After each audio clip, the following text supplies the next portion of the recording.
करेंगे, वर्ण को पढ़ेंगे, काफी डीप से देखेंगे वर्ण को। ठीक है, सबसे पहले वर्ण के बारे में जान लेते हैं कि वर्ण क्या है और इसका सर्वप्रथम सबसे पहले हम लोगों को कहाँ से जानकारी हुई, किसने वर्ण के बारे में हम लोगों को बताया, या नॉर्मली कहा जा सकता है ग्रामर के बारे में जानेंगे, ग्रामर हम लोगों को कहाँ से मिला, ग्रामर के बारे में जानकारी, या हिंदी व्याकरण के बारे में हम लोग को जानकारी कहाँ से मिली। ठीक है, वर्ण क्या है, भाषा की सबसे छोटी इकाई है, यानी इन्हीं वर्णों को मिला के क्या बना है, शब्द बना है, और शब्द से क्या बना है, वाक्य बना है। और वाक्य को क्या करते हैं हम लोग, अपने विचारों को आदान प्रदान करते हैं, यानी अपने भावनाओं को किसी दूसरे के पास पहुंचाते हैं, किसकी मदद से, वाक्यों की मदद से या शब्दों की मदद से। ठीक है, तो शब्द कैसे बनेगा, तो इन वर्णों की मदद से बनेगा। ठीक है, तो इसी वर्ण को क्या कहा गया है, भाषा की सबसे छोटी इकाई कहा गया। एक नंबर सवाल में एग्जाम में पूछा जा सकता है, एक नंबर का सवाल हो जाएगा कि भाषा की सबसे छोटी इकाई क्या है, तो वर्ण है। ठीक है, अब सर्वप्रथम इस वर्ण के बारे में या हिंदी व्याकरण के बारे में पूरी दुनिया में कहां से जानकारी प्राप्त हुई, तो एक है महापद्म नंद। क्या है, महापद्म नंद, जो नंद वंश का शासक है, नंद वंश का संस्थापक भी है। इसी के दरबार में पाणिनि नाम का एक इंसान हुआ करता था, पाणिनि नाम का एक विद्वान हुआ करता था, जिन्होंने सर्वप्रथम सबसे पहले, है ना, जैसे कि महापद्म नंद ने ही बोला था कि एक ऐसा भाषा आप सारे पूरे साम्राज्य में फैलाइए ताकि सब लोगों से, है ना, संवेद करने में यानी बात करने में आसान हो, है ना, सबका अलग अलग भाषा हुआ करता था। तो इन्हीं ने सबसे पहले क्या किया कि एक ऐसा भाषा सब लोगों को बताने के लिए कहा, समझाने के लिए कहा, ताकि सब लोग उस भाषा को आसानी से बोल पाए, ताकि राजा को दिक्कत न, क्योंकि हर छोटे छोटे क्षेत्र पे अलग अलग भाषा हुआ करता था उस वक्त। ठीक है, तो सबसे पहले इन्हीं ने, महापद्म नंद ने ही ऐसा कार्य करवाया। तो वही पाणिनि उसके दरबार में विद्वान हुआ करता था, उन्होंने ही सबसे पहले, है ना, एक ग्रंथ लिखा है जिसका नाम था अष्टाध्यायी। क्या ग्रंथ का नाम है, अष्टाध्यायी।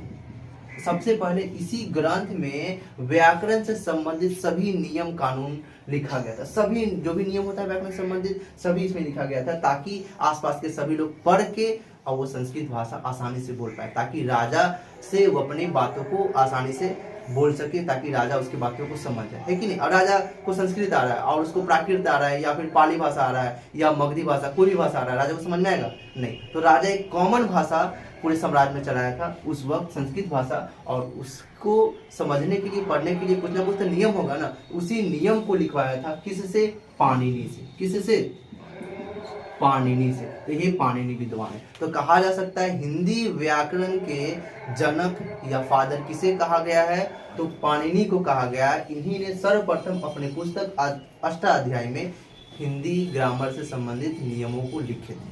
ठीक है, तो ग्रामर का उल्लेख सर्वप्रथम कहाँ हुआ, अष्टाध्यायी में। किसके द्वारा लिखित है ये, पाणिनि। अब पाणिनि किसके दरबार में विद्वान था, तो महापद्म नंद, जो नंद वंश का संस्थापक। कोई दिक्कत यहाँ तक किसी को, चलिए अब हम लोग वर्ण के बारे में जान लेते हैं। वर्ण क्या होता है, भाषा की सबसे छोटी इकाई होता है। इन्हीं वर्णों की मदद से शब्दों का निर्माण होता है। किसका निर्माण होता है, शब्दों का। तो सबसे पहले हम लोग वर्ण के बारे में जान लेते हैं कि वर्ण कितने तरह के होते हैं, वर्ण का निर्माण कैसे कैसे होता है ना, किस वर्ण का उच्चारण स्थान कहाँ है, कौन सा वर्ण को कहाँ से बोलते हैं, है ना, इन सभी बातों को जान लेते हैं। ठीक है,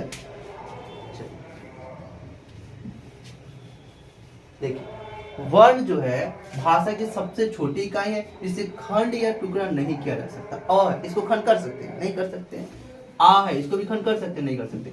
अगर इसका क का मूल रूप यानी आधा क है, इस हलंत को आधा बोला जाता है। अगर आधा क है तो इसको खंड नहीं किया जाता। हाँ, इसमें कुछ मिल के बन जाएगा, तब अब जैसी बात है, दो चीज मिल के एक चीज हुआ है, खंड करेगा तो अलग अलग तो हो ही जाएगा, है कि नहीं। लेकिन क का जो ये ओरिजिनल रूप है, ये आधा क या क हलंत वाला है, इसको खंड नहीं किया जा सकता। उसी तरह ख हो गया हलंत वाला, ग हो गया हलंत वाला, उसी तरह प हो गया हलंत वाला, फ हो गया हलंत वाला। ये सभी क्या होते हैं, वर्ण होते हैं, जिसको खंड या टुकड़ा नहीं किया जा सकता। कोई दिक्कत नहीं।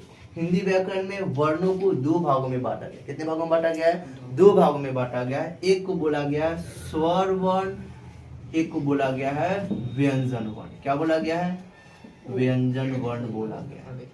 ठीक है, अब स्वर और व्यंजन के बारे में जान लेते हैं। नॉर्मल देखिए, कोई भी वर्ण है, कोई भी वर्ण, जैसे यहाँ पे आधा क आधा ख आधा ग, कोई भी वर्ण हो, ये क्या है, एक स्वर की मदद लेकर एक नया वर्ण बनता है। इसी पूरे क वाले वर्ण को क्या बोला गया, व्यंजन वर्ण बोला गया। क्या बोला गया, व्यंजन। जैसे कि यहाँ पे आधा क है, कुछ भी ले सकते हैं, आ की मदद लिया और एक नया वर्ण बना, इसको क्या बोलेंगे, का बोलेंगे। एक वर्ण है, छोटी ई की मदद लिया तो ये क्या बनेगा, छोटी ई बनेगा। अगर एक वर्ण है, क्या हुआ यहाँ पे, बड़ी ई की मदद लेगा, इसको क्या बोलेंगे, बड़ी ई, बड़ी की बोलेंगे, ठीक है, या दीर्घ की बोला जा सकता है। एक वर्ण है, ठीक है, क्या किसकी मदद लेगा, ऊ की मदद लेगा तो ये क्या कहलाएगा, कू कहलाएगा। इसके बारे में हम लोग जानते हैं। एक वर्ण, कोई भी वर्ण यहाँ पे ले सकते हैं, आधा को आधा को आधा को, हलंत वाला, ठीक है, मूल रूप जो वर्ण का होगा वो। फिर उसके बाद क्या होगा, बड़ी ऊ की मदद लेगा तो क्या बनेगा, ये क दीर्घ ऊ का। फिर इसके बाद आधा क है या क हलंत है, री का मदद लेगा तो क्या बनेगा, ये क्री बनेगा। आधा क है, ए की मदद लेगा तो क्या बनेगा, के बनेगा। बोलने में भी आ रहा है, आधा क है, ए की मात्रा लेगा, ए तो क्या बनेगा, कै।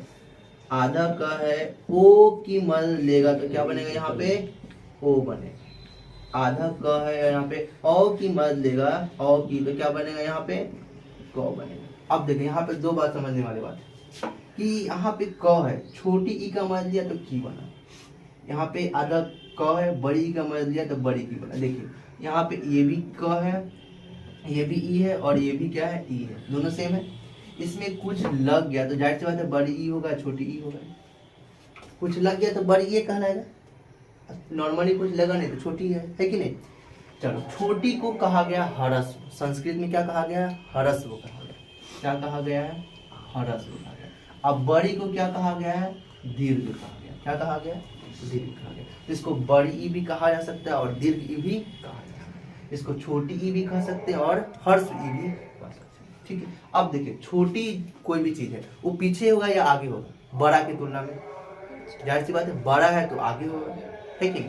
तो उसी तरह इसका जो देखा जाए तो पहचान क्या होगा, ये भी क है और ये भी क है, तो ये बड़ा है यानी इस वर्ण के आगे जाएगा, और ये छोटा है तो क्या जाएगा, पीछे जाएगा। अब तो कोई दिक्कत नहीं। अब इसको क्या बोलेंगे हम लोग, क हर्ष ई का, क दीर्घ ई का। पहचानने में कोई दिक्कत नहीं है। पहले दिक्कत होगा अरे ये हर्षी है कि दीर्घी है। अब नॉर्मली देखेंगे तो पहचान में आ जाएगा। कोई वर्ण के पीछे है, पीछे छोटा बच्चा होता है यानी हर्ष है, छोटा है, छोटी की कहा जा सकता है। ये बड़ी है तो बड़ी की। उसी तरह सेम यहाँ पे ये ऊ है, ये ऊ है, अभी सेम है। इसमें कुछ लग गया, ये बड़ी हो गई, ये छोटी हो गई। ये बड़ी है तो आगे जाएगा, कोई भी वर्ण के आगे जाएगा, और ये छोटी है, कोई वर्ण के पीछे जाएगा। कोई दिक्कत यहाँ तक किसी को नहीं। तो अब पहचानने में कोई दिक्कत किसी को है। हर्ष स्वर को कैसे पहचानेंगे, दीर्घ स्वर को कैसे पहचानेंगे। दीर्घ मतलब बड़ा, बड़ा यानी आगे, बड़ा यानी आगे। हर्ष मतलब छोटा, छोटा माने पीछे, छोटा मतलब क्या होगा, पीछे। बात खत्म। चलो, ये अब देखिए यहाँ पे ये पूरा वर्ण है। यहाँ पे हम कोई भी वर्ण ले सकते, कोई भी वर्ण ले सकते, क ख आधा वाला खाली, ठीक है, मूल वाला। इसको बोला गया वर्ण। क्या है ये, वर्ण। ये वर्ण है, किसकी मदद लिया, किससे जुड़ा, मतलब मदद लिया, किससे मदद लिया, तो बीच वाले वर्ण, यानी ये तो पता है और ये स्वर वर्ण होता है। किसकी मदद लिया, यहाँ पे स्वर वर्ण का मदद लिया। किसका मदद लिया, स्वर वर्ण। तो एक वर्ण स्वर की मदद लिया, जो नया बना है ना, इसी को बोला जाता है व्यंजन वर्ण। क्या बोला जाता है, व्यंजन वर्ण। अब व्यंजन वर्ण का कोई परिभाषा पूछेगा तो रटने की जरूरत है, डायरेक्टली बता सकते हैं। कोई भी वर्ण स्वर की मदद लेता है और जो नया वर्ण बनता है उसी को व्यंजन वर्ण बोला जाता है। रटने की जरूरत पड़ी, डायरेक्ट हम लोग यहाँ से इसका परिभाषा निकालेंगे। अब इसको अच्छा से बोला जाएगा तो वैसा वर्ण जो अपने उच्चारण में, उच्चारण यानी बोलने में या लिखने में, ठीक है, तो कोई भी वर्ण जो अपने उच्चारण में यानी लिखने या बोलने में, ठीक है, तो कोई भी वर्ण अपने उच्चारण में स्वर की मदद लेकर एक नया वर्ण बनता है, इसी वर्ण को व्यंजन वर्ण बोला जाता है। इसमें कोई दिक्कत, रटने की जरूरत पड़ी, आसानी से बना कि नहीं बना, कोई दिक्कत नहीं। अब हम लोग तो व्यंजन के बारे में जाने कि व्यंजन क्या होता है। तो जो स्वर की मदद लेता है, इस वाले वर्णों को क्या बोला गया है, व्यंजन वर्ण बोला गया, और इसको स्वर वर्ण बोला गया। कोई दिक्कत नहीं, समझ में आ गया होगा कि स्वर क्या होता है, जो अपने उच्चारण में किसी दूसरे वर्ण की मदद नहीं लेता है, और व्यंजन क्या होता है, जो अपने उच्चारण में किसकी मदद लिया, स्वर की मदद लिया। तो स्वर अपने उच्चारण में मदद नहीं लेता है, व्यंजन वर्ण जो अपने उच्चारण में मदद लेता है। यहाँ तो कोई दिक्कत नहीं। स्वर के बारे में जान लीजिए। स्वर ज्यादा होता, ठीक है, स्वर वर्ण देखिए ये क्या है, आ, छोटी ई बड़ी, इसके बारे में जान चुके हैं। छोटी ऊ और क्या हो जाएगा यहाँ पे, बड़ी ऊ। उसके बाद री, ए ओ ठीक है, इतने ही स्वर होते हैं। स्वर कितने होते हैं, 11। कितने होते हैं, 11। 1 2 3 4 5 6 7 8 9 10 11। ठीक है, लेकिन हम लोग जब छोटे थे तो हम लोग अंग अ को भी जोड़ देते थे। अंग और अ स्वर वर्ण नहीं है, ना तो वो स्वर्ण है ना तो वो व्यंजन है, वो अयोग्यवाह है। दोनों में से कोई नहीं था, अयोग्य है वो।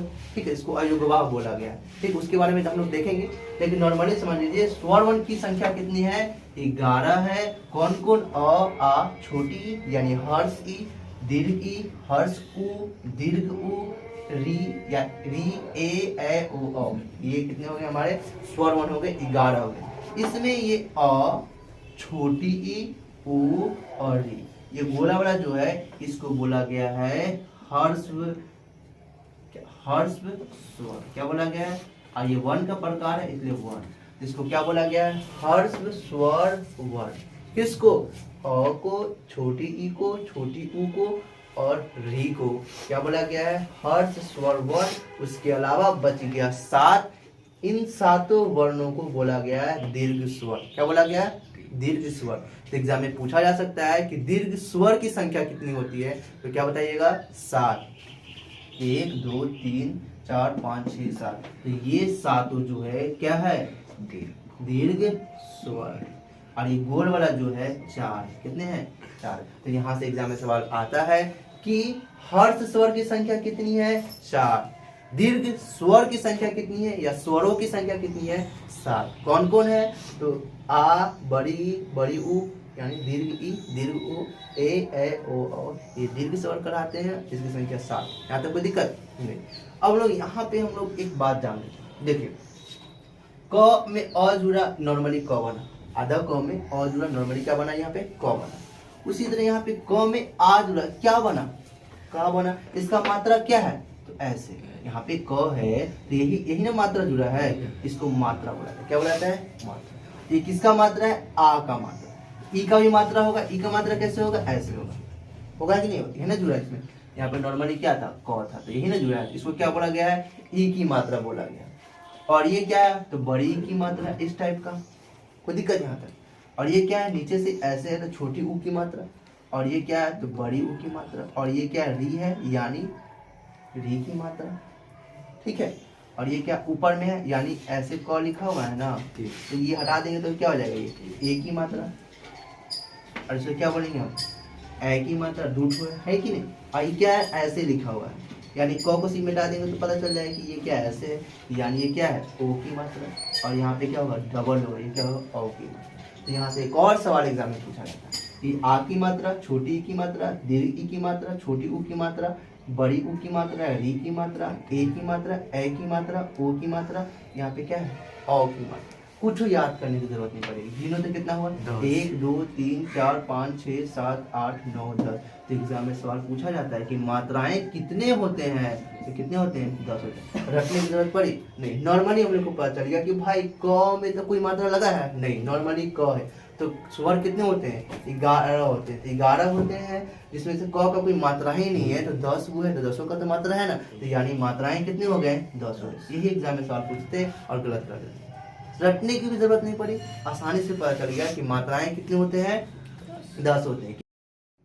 चलिए, तो नोट हो गया होगा। अब हम लोग आगे देखते हैं। ठीक, ये समझ में आ गई ना, ये वाला पूरा है ना, कि क है, आ की मात्रा में ये हो गया, छोटी का मात्रा ये, बड़ी का मात्रा ये, ऊ की मात्रा ये, बड़ी ऊ की, करते करते टोटल मात्राएं कितने हैं, 10 है ना। और क का मात्रा नहीं होता है, इसके अलावा सब का मात्रा है। स्वर वर्ण होते कितने, 11 होते हैं, जिसमें से क का मात्रा नहीं है, बाकी सब का मात्रा है। ठीक है, चलो अब हम लोग व्यंजन के बारे में देखते हैं। स्वर के बारे में जान लिए, कोई दिक्कत नहीं है ना। स्वर कितने भागों में बांटा गया है, 2 भागों में। स्वर कितने प्रकार होते हैं, दो प्रकार होते हैं। कोई दिक्कत? व्यंजन कितने प्रकार होते हैं आओ हम लोग देखते हैं। स्वर समझ में आया या नहीं आया? आ गया। अब देखो तो इसे कितने प्रकार होते हैं? दो। पहला हम यहाँ पे लिख देते हैं ह्रस्व स्वर, अब वर्ण है तो वर्ण। दूसरा क्या है? दीर्घ स्वर वर्ण। ये 4 है और ये कितना है? 7 है, टोटल 11 है। अब हम लोग मेन टॉपिक हम लोग का क्या है? व्यंजन। क्या है हम लोग का मेन टॉपिक? व्यंजन के बारे में जानते हैं। पहले व्यंजन होते कितने हैं, कौन कौन होते हैं लिखते। सबसे पहले हम क लिखते, क तो व्यंजन कहा जाता है ना। ये आधा क था, अ की मदद ये पूरा क बन गया, इसी को तो व्यंजन बोलेंगे। देखो व्यंजन क ख ग घ। क्या च को यहाँ पे लिखा जा सकता है? क्यों नहीं लिखा जा सकता है, इसको हम लोग थोड़ी देर में देखेंगे। ठीक है। छ छ ज झ ट ठ ड ढ त थ ग ध और ब भ भ। ये हो गया। पहले इसको समझते देखिए च को यहाँ पे क्यों नहीं लिखा जा सकता? क्योंकि इस पांचों का उच्चारण स्थान एक ही है, एक ही जगह से इस पांचों को बोला जाता है। अगर यहाँ पे च को लिख देंगे तो सब लोग क्या बोलेंगे कि इस छ का उच्चारण एक जगह, ऐसा तो नहीं ना है, इसका उच्चारण तो अलग है ना, तो फिर याद करने में भी परेशानी होगी। इसलिए जो ग्रामेरियन जो है सोच समझ के ना लिखे हैं कि इस पांचों का उच्चारण स्थान एक ही स्थान से होता है, एक ही जगह से होता है, जिस वजह से इसको एक ही साथ रख दिया गया है, एक क्लास में, एक वर्ग में, है ना। इसलिए इसको क्या कहा गया है? वर्ग कहा गया, एक वर्ग कहा गया, जिसमें मेन कौन है? क है, इसलिए इसे क्या कहा गया है? क वर्ग कहा गया। क्या कहा गया है? क वर्ग। तो क वर्ग में कितने वर्ण है? 5 है। कौन कौन? तो क नॉर्मली। चलिए इस चारों को क्या बोला गया है? च वर्ग बोला गया। क्या बोला गया है? च वर्ग बोला गया है, क्योंकि इस पांचों का जो उच्चारण स्थान है ना, कहाँ से है? तो तालु से है। सबसे पहले देख लेते हैं क क ग। तो क वर्ग का उच्चारण स्थान कहाँ से है? कंठ से। कहाँ से है? कंठ से। यानी कवर्ग का उच्चारण स्थान कंठ से, यानी इस पांचों का उच्चारण स्थान किससे होगा? कंठ से होगा। क ख ग घ अंग को कहाँ से बोला जाता है? कंठ से। क ख ग घ अंग है कि नहीं। च तो फिर तालु आ गया। च क्या आ गया? तालु आ गया। च को कहाँ से बोला जाएगा? तालु से बोला जाता है। छ को भी तालु से, यानी पूरे चवर्ग को तालु से बोला। याद करना कितना आसान हो गया, ठीक है नहीं। कि चवर्ग यानी पूरे पांचों को बोला जाता है तालु से। एग्जाम में सवाल पूछेगा कि ज को कहाँ से बोला जाता है? ज तालु से, या तालु से, छ तालु से, च तालु से। अब बच गया ट ठ ड ढ न। ट ठ ड ढ न को क्या बोला जाएगा? ट और वर्ग बोला जाएगा, और इसको बोला जाता है मूर्धा से। कहाँ से बोला जाता है? मूर्धा। मूर्धा होता क्या है? यानी हमारा तालु और दांत का जो मसूड़ा है, इन दोनों के बीच में बोला जाता है ट ठ ड ढ न। ठीक है। बच गया बच गया त थ द ध न। लग गया त थ द ध न, यानी दांत से बोल रहे हैं, है कि नहीं। तो ये हो गया त। ये क्या है? वर्ग है, त का क्लास है, जिस वजह से इसको क्या बोला गया? तवर्ग बोला गया। और इसका पूरे तवर्ग का यानी त थ द ध न का उच्चारण स्थान कहाँ से है? दांत से। कहाँ से है? दांत से। प फ ब भ म, प फ ओठ से नॉर्मली। ठीक है। इस पूरे पांचों को क्या बोला गया? वर्ग बोला, इसलिए इसको वर्ग में रखा। पांचों समूह है ना, एक है ना, पांचों का उच्चारण सेम ही है ना, है, इसलिए एक वर्ग में है। अब प है तो प का वर्ग कहलाएगा, इसलिए क्या है? ये प वर्ग। इसको किससे बोलेंगे हम लोग? ओष्ठ से। किससे? ओष्ठ से।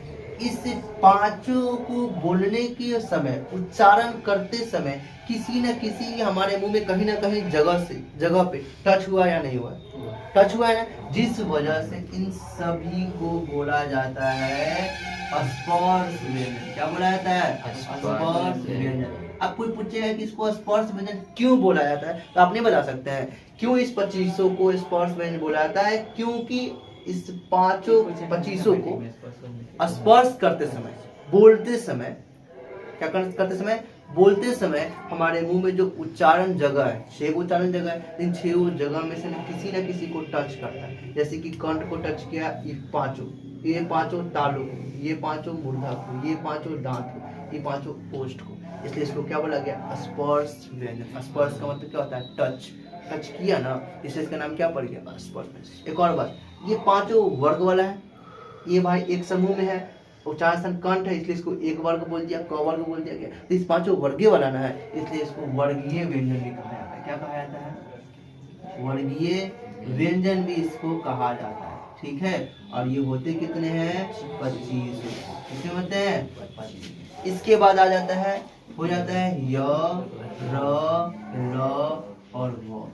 ये पांचों, य का उच्चारण स्थान अलग है, र का भी उच्चारण स्थान अलग है, ल का, व का, सबका अलग अलग है। तो ये एक वर्ग में हो सकता है, नहीं, तो ये वर्गीय नहीं कहलाता है। इसको बोला जाता है हमारे मुंह के या उच्चारण जगह जो है उसके सबसे अंतिम जगह से, यहाँ से अंतस्थ इसको कहा गया, य, र, ल, सबसे अंतिम जगह से बोला जाता है ना, जिस वजह से इसका नाम पड़ गया अंतस्थ व्यंजन। क्या पड़ गया है, अंतस्थ व्यंजन पड़ गया है। क्यों पड़ गया है, क्योंकि हमारे मुंह में जो सबसे अंतिम जगह पे जो उच्चारण करने वाले जो जगह है ना, स्थान है ना, वहां से इसको उच्चारण करते हैं, इसलिए क्या बोला गया, इसको अंतस्थ बोला गया है। चलिए यहाँ तक समझ में आ गया, कोई दिक्कत नहीं ना। चलिए इसके बाद आता है, क्या आता है, लंबे स, मूर्धन स, दंती स और ह। इस चारों को आप जब बोलिएगा ना, आपके मुंह से गर्म हवा निकलेगा, उष्मा निकलेगा, श, श, ह, गर्म हवा निकली कि नहीं, जिस वजह से इसका नाम ही पड़ गया गर्म व्यंजन। गर्म तो संस्कृत का शब्द नहीं ना है, इसलिए इसको बोला गया है उष्म व्यंजन। क्या बोला गया, उष्म व्यंजन। हिंदी में बोल सकते हैं गर्म व्यंजन, शुद्ध नहीं होगा लेकिन बोल सकते हैं, लेकिन अच्छा में इसको क्या बोला गया है, उष्म व्यंजन। तो एग्जाम में सवाल पूछेगा, तलब्बे से दे देगा और पूछेगा कि कौन सा व्यंजन है। पहला ऑप्शन स्पर्श व्यंजन, दूसरा अंतस्थ व्यंजन, तीसरा उष्म व्यंजन और चौथा दे देगा संयुक्ताक्षर या संयुक्त व्यंजन। तो क्या होगा, तो आपको लगाना होगा, क्या होगा, उष्म व्यंजन। क्या होगा ये, उष्म व्यंजन, क्योंकि इसको बोलने के वक्त हमारे मुंह से गर्म हवा निकल रही, हीट निकल रहा है, उष्मा निकल रहा है, जिस वजह से इसका नाम क्या पड़ गया, उष्म व्यंजन। होते कितने हैं, ये 4 होते हैं। इसको संघर्ष व्यंजन भी बोला जाता है। क्या बोला जाता है, संघर्ष। क्यों, क्योंकि इसको बोलने के बाद क्या हो रहा है, संघर्ष हो रहा है, यानी हमारे मुंह में घर्षण पैदा हो रहा है। क्या हो रहा है, घर्षण पैदा हो रहा है, जिस वजह से इसको संघर्षी व्यंजन या संघर्ष व्यंजन या घर्षण व्यंजन भी इसको कहा जाता है। कोई दिक्कत नहीं। चलिए तो देखिए, तो एक ये हो गया, 2 ये हो गया, 3 ये हो गया। तो हाँ, इस हिसाब से देखा जाए तो व्यंजन के कितने प्रकार हो गए, 3 प्रकार के। कौन कौन हो गए, तो पहला स्पर्श व्यंजन, कितने हो गए, 25। दूसरा अंतस्थ व्यंजन, कितने हो गए, 4। तीसरा उष्म व्यंजन, कितने हो गए, 4। गिन लो कितना हो जाएगा, 25, 4, 29, 29, 4, 33। व्यंजन की संख्या कितनी है, 33। अब 36, 32 और 48 ऐसा तो बोलने की जरूरत नहीं है। आपको पूछेगा तो क्या बता दीजिएगा आप, 33। कौन कौन, स्पर्श व्यंजन 25, क से लेके म तक, यरलव 4, लबेसा मुदन से डंटी से ह, ये भी 4, टोटल कितने हो गए, 33। इसी 33 को क्या कहा गया है, व्यंजन। ठीक है, कौन व्यंजन, कितने प्रकार होते हैं व्यंजन के, 3 प्रकार होते हैं। कौन कौन, स्पर्श व्यंजन, अंतस्थ और उष्म। कोई दिक्कत नहीं। और स्वर वर्ण के कितने प्रकार होते हैं, 2 प्रकार, हर्ष स्वर, दीर्घ स्वर। हर्ष स्वर में 4, दीर्घ स्वर में 7। स्पर्श व्यंजन 25, ये पूरा 25, अंतस्थ में ये वाला और उसमें ये वाला। कोई दिक्कत, यहाँ तक समझ में आ गया होगा, कोई दिक्कत यहाँ पे। स्वर 2 प्रकार के हो गए, हर्ष स्वर और दीर्घ स्वर। हर्ष स्वर 4, अ हो गया, छोटी हो गया, छोटी ऊ हो गया और री हो गया। क्या हो गया, ये 4 हो गए। कितने हो गए, ये 4। उसके बच गया, उसके अलावा जो हो गया। ठीक है, चलो। और ये कोई दिक्कत यहाँ तक। अब इसमें बहुत बात को जानना है, जैसे कि ये अक्षर, त्र, ज्ञा और ये सब, ये क्या है, ये क्या है, इसको बोला गया संयुक्त व्यंजन। क्या बोला गया, संयुक्त व्यंजन। इसको व्यंजन में शामिल नहीं किया गया। आप खुद बताइए, 33 को हो गया, क को 2 बार गिन के 34 को कर सकते हैं, करेंगे तो सब बोलेगा कि पागल हो गया था।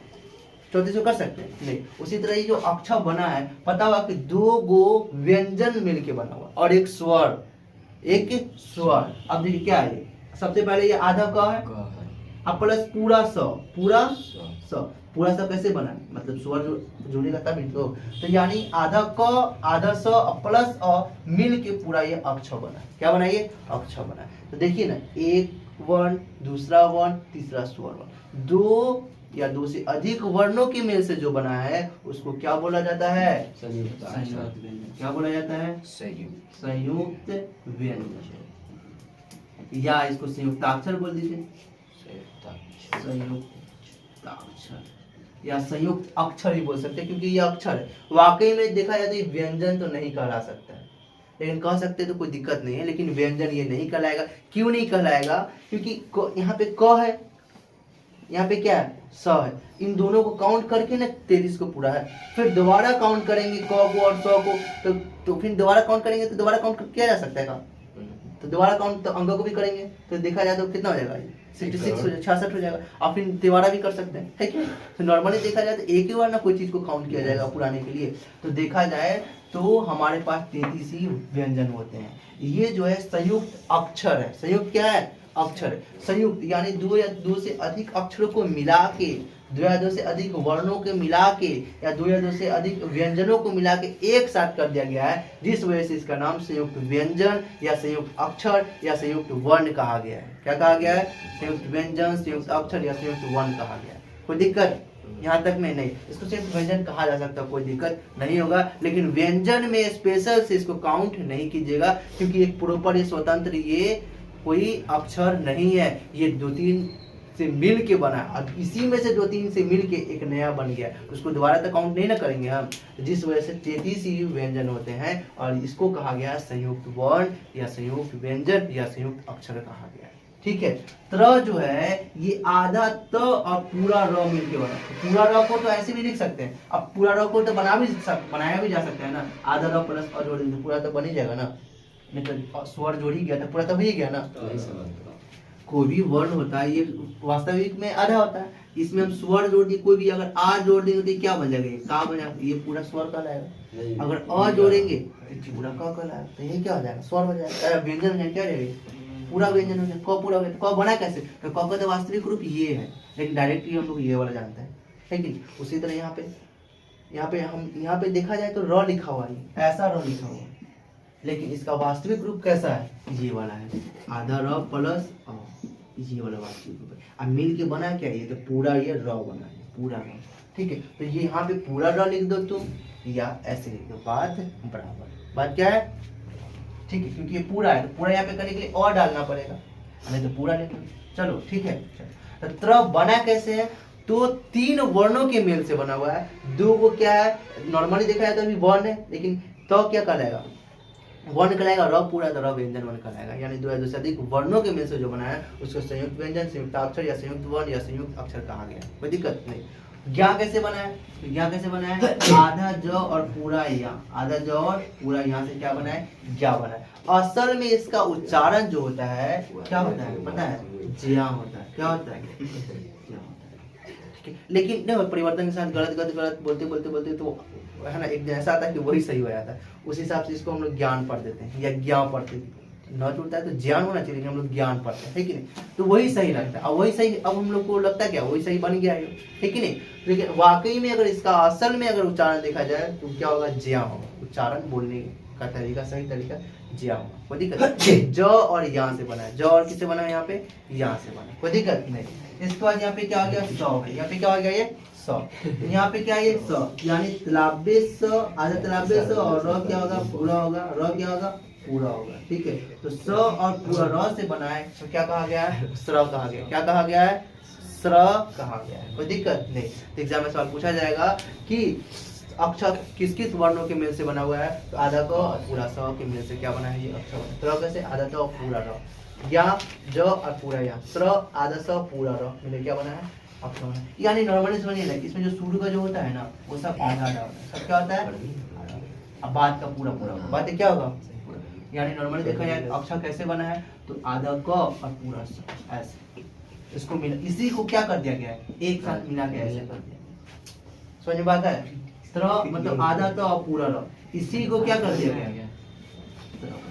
ये क्या? आधा ज और पूरा या, इसी को क्या कर दिया गया? ऐसे कर दिया। और ये क्या हो जाएगा? आधा तलाब्बे स और र, इसी को क्या कर दिया गया?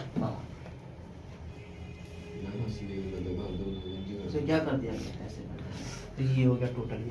तो इसी को क्या कहा गया है, संयुक्त व्यंजन, संयुक्ताक्षर या संयुक्त वर्ण कहा गया है, देख सकते हैं, है ना। तो जिस वजह से इसको इसमें काउंट नहीं किया गया है, व्यंजन में काउंट नहीं किया गया, क्योंकि व्यंजनों के मेल से ही तो बना है ना। इसको काउंट करना यानी क को दोबारा काउंट करना, तो ये गलत हो जाएगा, है कि नहीं। जिस वजह से इसको अलग रख दिया गया। कोई दिक्कत यहाँ तक, इस यहाँ तक समझ में आ गया होगा आप, और भी यहाँ तक समझ में आ गया। चलिए समझ में आ गया, कोई दिक्कत यहाँ तक है किसी को नहीं है ना। ये क्या है, ये सब चलिए। इसके बाद यहाँ पे और जाने थे, देखिए ये आप देखिएगा र, और ये आप देखिएगा र। देखिए इन दोनों को क्या कहा गया पता है, इन दोनों कहा गया उत्क्षिप्त व्यंजन। क्या कहा गया, उत्क्षिप्त व्यंजन या तारनजात व्यंजन, या क्या कहा गया इसको, तारनजात ये व्यंजन, ठीक। उत्क्षिप्त या तारनजात इसको कहा गया, ठीक है। ये रह गया, ठीक है। ये दोनों को आप जब भी देखिएगा ना, तो शब्द में है ना, तो शब्द ही ना बनेगा वर्णों के मेल से। तो इन ये जो इसको वर्णों को देखिएगा, तो ये वर्ण हमेशा शब्दों के बीच में होगा, शब्दों के बीच में। अगर कोई व्यक्ति इससे ढ से अगर प्रारंभ कर देता है कोई शब्द को, तो वो गलत होगा। क्या होगा, वो गलत होगा, क्योंकि ये शब्दों के हमेशा बीच में आता है। कोई शुरू में अगर लिख देता है यानी गलती है, जैसे कि ढलान कोई लिख दिया, गलत है ये पूरा पूरा, क्योंकि ये बीच में आता है, यानी ऐसा वाला ढलान होगा, बिंदु वाला ढलान नहीं होगा। बिंदु दे दिए यानी ये वाला, अंतर बहुत होता है ना, है कि नहीं। बिंदु दे देना, इसको बिंदु कहा गया, तो बिंदु से बहुत ज्यादा अंतर देखा गया है, ठीक है। चलिए, तो अगर मतलब ही बदल जाएगा, ठीक है। जैसे कि यहाँ पे देख लेते हैं, जैसे कि देख लेते हैं, ठीक है। जैसे कि यहाँ पे हम लोग देख लेते हैं जरा, जरा, तो जरा और जरा, जरा का मतलब क्या होगा पता है, जरा थोड़ा, जरा का मतलब हो जाएगा, क्या हो जाएगा पता है, बूढ़ा। क्या हो जाएगा, बूढ़ा। कितना अंतर हुआ, मीनिंग चेंज हुआ कि नहीं, मीनिंग चेंज हुआ कि नहीं, है कि नहीं। इसी को इसके बारे में हम लोग देखेंगे। पहले हम लोग देख लेते हैं इसको उत्क्षिप्त व्यंजन के बारे में जान लेते हैं कि उत्क्षिप्त व्यंजन जब भी होगा शब्दों के बीच में आएगा, शब्दों के बीच में आएगा। जैसे कि सड़क, लड़की, शब्दों के बीच में आ रहा है या नहीं आ रहा। गाड़ी, बीच में या आखिरी, बीच में या आखिरी। गाड़ी, रेलगाड़ी, घड़ी, घड़ी शब्दों के बीच में आ रहा है या लास्ट में आ रहा है, इसको क्या बोलेगा, उत्क्षिप्त व्यंजन बोलेगा। क्या बोला जाएगा, उत्क्षिप्त व्यंजन। और ये क्या है, शब्दों के बीच में या आखिरी में आएगा, दोनों मतलब। जैसे कि पढ़ना, पढ़ाना, पढ़ाई, पढ़ाई। बीच में अगर शुरू में अगर लिख देते हैं जैसे कि ढाल, तो ये नहीं होगा, ये होगा तो दिक्कत। उत्क्षिप्त वाला यानी उत्क्षिप्त जो व्यंजन है नॉर्मली देखा जाए तो इसको शुरू में नहीं लिखा जाता था, यानी नॉर्मली वाला होगा तो दिक्कत। यहाँ पे बिंदु नहीं ना दिया है नॉर्मली, ठीक। चलो ये बात समझ में आ गया। उत्क्षिप्त व्यंजन समझ में आ गया, कौन कौन होता है, दो होता है, कौन कौन, र होता है, तो दिक्कत नहीं। चलो इसके बारे में हम लोग देख लेते हैं आगे। चलिए यहाँ पर लिखते हैं ज, फ, ओ, इसको बोला गया है आगत व्यंजन। क्या बोला गया है, आगत व्यंजन या गृहीत व्यंजन। क्या बोला गया है, आगत व्यंजन या गृहीत व्यंजन, ठीक है। अब देखिए ये क्या है, यहाँ पे सेम एग्जांपल यहाँ पे आ जाएगा। जैसे कि आप लिखिए राज, यहाँ पे लिखिए राज। राज का मतलब शासन करना, राज का मतलब क्या हो जाएगा, शासन करना, शासन। और इस बिंदु वाला, नुक्ता वाला या बिंदु वाला, नुक्ता बोल सकते हैं, नुक्ता बोला भी जाता है, बिंदु वाला, तो नुक्ता वाला या बिंदु वाला जो हो गया राज, राज, जिसको अगर देखा जाए इंग्लिश में, पहले समझ लीजिए इसका मतलब क्या होता है। तो राज का मतलब होता है रहस्य। क्या होता है, देखिए नुक्ता की वजह से हिंदी में भी मीनिंग चेंज हो जाता है, पर लोग ध्यान नहीं देते, है कि नहीं। राज मतलब शासन करना, और राज मतलब रहस्य, तो दिक्कत। इस जॉ को और इस जॉ, इसको इंग्लिश में लिखा गया है क्या, जे, और इसको जे लिखा गया। उर्दू में इसको जीम लिखा गया और इसको जे और ज्वा। दिक्कत यहाँ तक समझ आ गया, यहाँ तक समझ में आ गया, कोई दिक्कत है किसी को। फ से भी वही होगा। तो कुछ एग्जांपल समझते हैं, जैसे कि ये नॉर्मली फ हो जाएगा और ये क्या हो जाएगा, एक बिंदु वाला हो जाएगा। कोई दिक्कत यहाँ तक? होता है। हाँ, बिंदु वाला भी होता है। जैसे कि देखिए, एक होता है फन और एक होता है फन। फन का मतलब क्या हो गया, सांप वाला फन। और ये फन का मतलब क्या होता है पता है, हुनर। क्या होता है, हुनर। तो बिंदु से भी क्या होगा, मतलब बताइए, कोई दिक्कत यहाँ तक किसी को समझने में कोई दिक्कत है? तो इसको और भी देखा जाए, इसमें और भी आ जाएगा, जैसे कि क, बिंदु वाला भी क होता है, बिंदु वाला भी क होता है। जैसे कुरान, कुरान जब भी लिखेगा तो बिंदु वाला कुरान होगा, क्योंकि जो क जो होता है ये सब जनरली ना अरबी, फारसी और उर्दू में प्रयोग होता है ये सब, ठीक है। लेकिन हिंदी में अगर उसको शुद्ध शुद्ध लिखा जाएगा तो बिंदु डालना पड़ेगा, क्योंकि उसके लिए स्पेशल वर्ण हिंदी में नहीं है, इसलिए उसको बिंदु डाल के उसके जैसा उच्चारण में लाया जाता है, ठीक है। जैसे कि यहाँ पे कुरान, तो कुरान देखा जाए तो बिंदु वाला, क्योंकि बड़ी काफ से होता है कुरान, ठीक है। तो यहाँ पे कुरान कैसे लिखा जाएगा, ऐसे लिखा जाएगा, ठीक है। समझ बात आया? जैसे कि काला लिखना है तो नॉर्मली लिखा जाएगा छोटी काफ से, तो क्या हो जाएगा यहाँ पे, ऐसे होता है ना, ठीक है। यहाँ पे क्या हो जाएगा, काला, ठीक है। कोई दिक्कत यहाँ तक किसी को? नहीं। ये क्या होता है, छोटी काफ से होता है, ठीक है। जैसे कि यहाँ पे देखा है कुत्ता अगर लिखना है, जैसे किताब लिखना है, क्या लिखना है, किताब लिखना है, ठीक है। यहाँ पे क्या हो जाएगा, किताब, क्या हो जाएगा यहाँ पे, किताब। और ये क्या पीछे से है, इसलिए यहाँ पे य नहीं लगाएंगे। अगर आगे से रहता तो यहाँ पे क्या लगाना पड़ता है, हमको य लगाना पड़ता है। उर्दू में भी, तो उर्दू के बारे में कंपेयर करके बाद में कभी देखेंगे। नॉर्मली समझ लीजिए कि हिंदी में क्या होता है, उर्दू में दो काफ होता है, तो हिंदी में एक ही कौन होता है भाई, तो बिंदु डाल के उसको बड़ी काफ बना दिया जाता है। कोई दिक्कत नहीं, यहाँ तक समझ में आ गया होगा, कोई दिक्कत? हाँ, अ के बारे में, इसका हम लोग ज्यादातर जो देखते हैं ना इंग्लिश में, कहाँ देखते हैं, इंग्लिश। जैसे कि डॉक्टर, हॉकी, मॉल, हॉल, इसका जो प्रयोग होता है, इसका जो उच्चारण स्थान देखा जाए तो आ और ओ के बीच में, आ और ओ के बीच में, यानी अगर देखा जाए तो इसको माल भी नहीं पढ़ सकते। माल मतलब सामान हो गया, गुड्स हो गया, और मॉल भी, मोल भी नहीं पढ़ सकते, तो क्या पढ़ना पड़ेगा, मॉल पढ़ना होगा। जैसे कि यहाँ पे हॉस्पिटल, हॉस्पिटल, हॉस्पिटल नहीं, हॉस्पिटल, मतलब आ का और ओ के बीच के उच्चारण स्थान को बताना होगा। कोई दिक्कत यहाँ तक? चलिए, फांसी हुआ, यहाँ तक किसी को दिक्कत है? फांसी को फांसी पड़ेगी, नहीं, फांसी पड़ेगा, फांसी पड़ेगा, क्योंकि वो चंद्र बिंदु है, वो चंद्र बिंदु है, ये नहीं है, आगत व्यंजन तो नहीं है वहाँ पे, ठीक है। चलिए, चंद्र बिंदु अलग है, हाँ, वो संस्कृत में ज्यादातर प्रयोग किया जाता है, ठीक है। उसके बारे में हम लोग जानेंगे, ये समझ में आ गया। चलिए, उसी के बारे में हम लोग जानेंगे। इस दोनों को, अंग और अ को बोला गया है अयोगवा। क्या बोला गया है, अयोगवा, अयोगवा। क्या बोला गया, अयोगवा बोला गया, क्योंकि ये ना तो स्वर होते हैं ना तो व्यंजन होते हैं। इसके बिंदु को बोला गया है क्या, अनुस्वार, और ये वाले बिंदु को क्या बोला गया, विसर्ग। क्या बोला गया है, विसर्ग। इसको क्या बोला गया, अनुस्वार। कोई दिक्कत यहाँ तक किसी को? नहीं। ये यहाँ तक समझने में किसी को कोई दिक्कत है? अच्छे से समझ में आ गया होगा। लेकिन हम लोग बहुत सारे एग्जाम्पल से भी देख लिए, हॉकी हो गया, मॉल हो गया, हॉल हो गया, ठीक है नहीं। चलिए, तो इसको क्या बोला गया, आगत या गृहीत व्यंजन बोला गया, इसको क्षिप्त या तारंजात व्यंजन बोला गया, ठीक है। चलिए, स्पर्श व्यंजन के बारे में जानिए। नेक्स्ट वीडियो में हम लोग अच्छे से खंड करके देखेंगे, ठीक है।